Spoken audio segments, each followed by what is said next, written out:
Enquanto Pedro e João falavam ao povo, chegaram os sacerdotes, o capitão da guarda do templo e os saduceus. Eles estavam muito perturbados porque os apóstolos estavam ensinando o povo e proclamando em Jesus a ressurreição dos mortos. Agarraram Pedro e João e, como já estava anoitecendo, os colocaram na prisão até o dia seguinte. Mas muitos dos que tinham ouvido a mensagem creram, chegando o número dos homens que creram a perto de 5.000.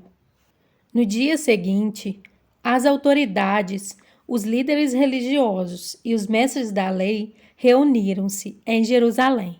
Estavam ali Anás, o sumo sacerdote, bem como Caifás, João, Alexandre e todos os que eram da família do sumo sacerdote.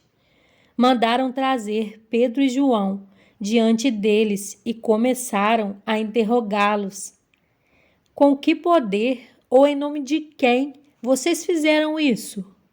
Então Pedro, cheio do Espírito Santo, disse-lhes: autoridades e líderes do povo, visto que hoje somos chamados para prestar contas de um ato de bondade em favor de um aleijado, sendo interrogados acerca de como ele foi curado. Saibam os senhores e todo o povo de Israel que por meio do nome de Jesus Cristo, o Nazareno, a quem os senhores crucificaram, mas a quem Deus ressuscitou dos mortos, este homem está aí curado diante dos senhores. Este Jesus é a pedra que vocês, construtores, rejeitaram e que se tornou a pedra angular. Não há salvação em nenhum outro, pois debaixo do céu não há nenhum outro nome dado aos homens pelo qual devamos ser salvos. Vendo a coragem de Pedro e de João e percebendo que eram homens comuns e sem instrução, ficaram admirados e reconheceram que eles haviam estado com Jesus. E como podiam ver ali com eles o homem que fora curado, nada podiam dizer contra eles. Assim, ordenaram que se retirassem do sinédrio e começaram a discutir, perguntando: que faremos com esses homens?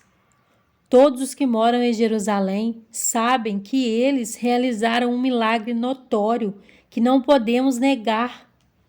Todavia, para impedir que isso se espalhe ainda mais entre o povo, precisamos adverti-los de que não falem mais com ninguém sobre esse nome. Então, chamando-os novamente, ordenaram-lhes que não falassem nem ensinassem em nome de Jesus. Mas Pedro e João responderam: julguem os senhores mesmos se é justo aos olhos de Deus obedecer aos senhores e não a Deus. Pois não podemos deixar de falar do que vimos e ouvimos. Depois de mais ameaças, eles os deixaram ir. Não tinham como castigá-los, porque todo o povo estava louvando a Deus pelo que acontecera. Pois o homem que fora curado milagrosamente tinha mais de 40 anos de idade. Quando foram soltos, Pedro e João voltaram para os seus e contaram tudo o que os chefes dos sacerdotes e os líderes religiosos lhes tinham dito. Ouvindo isso, levantaram juntos a voz a Deus, dizendo: ó soberano, tu fizeste o céu, a terra, o mar e tudo o que neles há. Tu falaste pelo Espírito Santo por boca do teu servo, nosso pai Davi. Porque se enfurecem as nações e os povos conspiram em vão. Os reis da terra se levantam e os governantes se reúnem contra o Senhor e contra o seu ungido. De fato, Herodes e Pôncio Pilatos reuniram-se com os gentios e com os povos de Israel nessa cidade para conspirar contra o teu santo servo Jesus, a quem ungiste. Fizeram o que o teu poder e a tua vontade haviam decidido de antemão que acontecesse.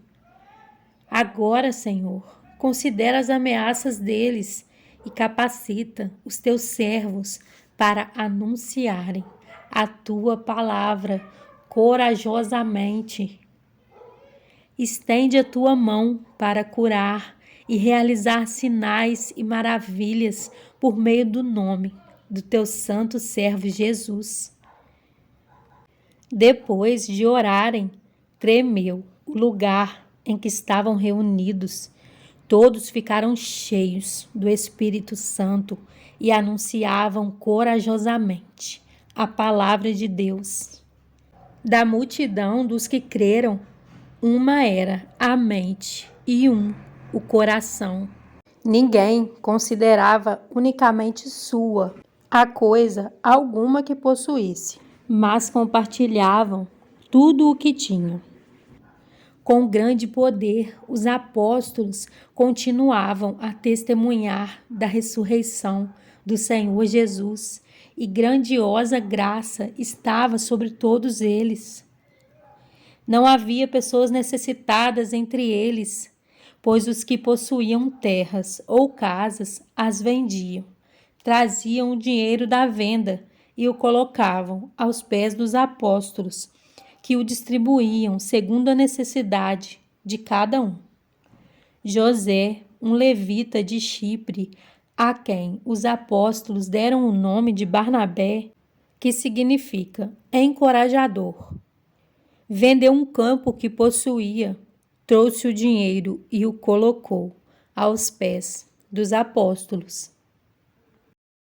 Em João 14, 21 a 26, diz: Quem tem os meus mandamentos e lhes obedece, esse é o que me ama. Aquele que me ama será amado por meu Pai, e eu também o amarei e me revelarei a ele. Disse então Judas, não o Iscariotes: Senhor, mas por que te revelarás a nós e não ao mundo? Respondeu Jesus: Se alguém me ama, guardará a minha palavra. Meu Pai o amará. Nós viveremos a ele e faremos nele morada. Aquele que não me ama não guarda as minhas palavras. Estas palavras que vocês estão ouvindo não são minhas, são de meu Pai que me enviou. Tudo isso lhes tenho dito, enquanto ainda estou com vocês. Mas o Conselheiro, o Espírito Santo, que o Pai enviará em meu nome, lhes ensinará todas as coisas e lhes fará lembrar tudo o que eu lhes disse.